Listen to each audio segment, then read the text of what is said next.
From The Guardian, the British paper. That's right. Not an American story covering this. Georgia opens first jail devoted to U.S. veterans. The problem of U.S. military veterans falling into a life of crime after returning from Iraq and Afghanistan has reached such levels that a law enforcer in Georgia has opened what is believed to be America's first county jail devoted to veteran inmates. John Darr, the sheriff of Muskogee County in Columbus, Georgia, has created the new facility in an attempt to break the cycle of recidivism by providing them with special services to help them deal with the problems they carry with them when they decamp. It's really unique. What we're bringing together is a lot of resources, he said. Among the partnerships that are being set up is a link to Veterans Court, a community group that works with veterans in prison suffering from mental illness. The new dormitory that will house 16 incarcerated veterans will also provide those soon to be released with advice and support as they transition back into the community. Up-to-date figures on the number of imprisoned veterans are hard to come by, but the problem is known to be extensive. A report from 2004 calculated there were about 140,000 veterans in U.S. federal and state prisons, but that might be a small fraction of the total, as many more are held at the county jail level. As Darr said, if they aren't dealing with issues they may have, what are they going to do? They're going to go to local county jails. A report from the Drug Policy Alliance exposed high levels of substance abuse among veterans accompanied by mental problems, with as many as 1 in 3 suffering from PTSD and depression. Right. So if they're suffering from PTSD and depression and they're treating it with marijuana, the most effective treatment for PTSD, yeah, we're going to put them in jail, so we're going to have to deal with that.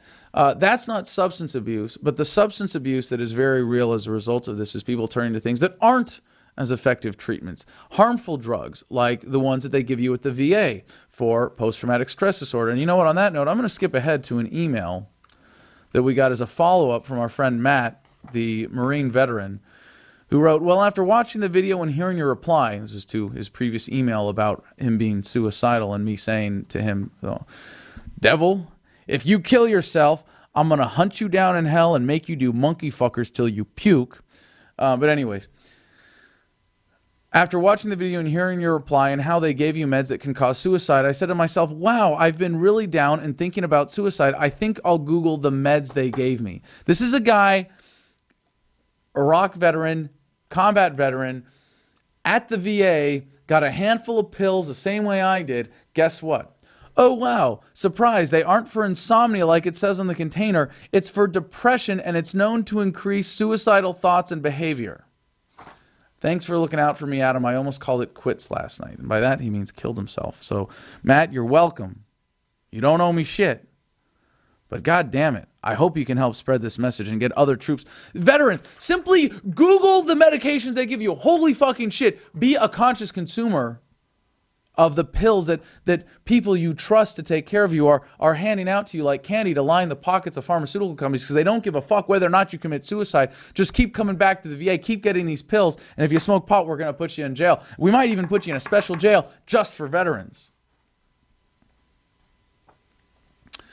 I don't want to bug you too much, but if you have time to point me in a direction you think may be beneficial, please do. Well, Matt, for PTSD, smoke pot to deal with the symptoms, find some talk therapy, some way to deal with your issues, to adjust yourself and the way that you think and address those unhealthy thought patterns rattling around in your subconscious, which is obviously down here on the brain in the lower part, and get them front and center in your conscious mind long enough so that you can control them instead of them controlling you. That's really the best way of dealing with PTSD, whether you're a veteran or a civilian dealing with this. But holy fucking shit, Google will save your life, veterans. If you're a veteran, and I know there are a lot of veterans who listen to this podcast, if you're still taking meds from the VA, holy fucking shit, look them up. Look up the side effects. And if you've noticed that, you know, there's a bit of a topsy-turvy experience to PTSD and symptoms come and go, it might just be that some of those symptoms, like what they call suicidal ideations, envisioning yourself committing suicide, making plans, wanting to commit suicide, are actually side effects of the drugs that they're giving you. You think that might have something to do with the recidivism rate of veterans? Well, geez, they're getting pumped full of drugs that are fucking them up. And now I want to say, like, I'm really glad that this is happening. That there is a special prison just for veterans. But holy fucking shit, is that not a depressing, sad sign of the times? You can go fight for your country, come home, get shot full of medications designed for nothing more than to make pharmaceutical companies rich. And when you fuck up because you're on meds, they're going to put you in a special jail. In addition to the mental health consequences of prolonged exposure to war zones, deactivated military personnel often struggle from other social problems that can lead them towards incarceration. Homelessness is a common state of the military veteran, with the Veterans Affairs Department estimating that 67,000 veterans are homeless every night. 67,000. Welcome home. Support the troops. Yeah, sleep on the streets. We love you. Oh, and even if you're sleeping on the streets, we're not going to put you in a shelter. We're not going to give you any money or a job or something to take care of you or help you get back on your feet. No, but you can come to the VA. If you're a homeless veteran, you can come to the VA. You can get some more pills, make you a little crazier, keep you on the streets, keep the system going, and then we'll put you in jail where the government makes more money every time an inmate spends one night in prison. They get another payoff. So, yeah. The new veterans facility will be located in Muscogee County Jail in Columbus, close to Fort Benning, a large military base. Inmates at the jail that has been open for about a month have told reporters they are pleased with the atmosphere inside. Yes. Isn't it nice if you're a veteran to only be surrounded by other crazy veterans in jail rather than the general inmate population of people that will really fuck you up? Oh, wait. No, veterans are trained to do that. Shit. Wilbert Cox, a veteran of 10 years service in the Army, told the Columbus Ledger-Inquirer, quote, "This is the first time I've been in jail, and it's the place I thought I'd be. We're not just thrown into the wolves' den. There is something available to us for our service to our country."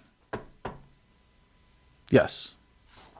Wilbert Cox, a veteran of 10 years of service in the Army, there is a place for you. There is a place that is available to you to thank you for your service to our country.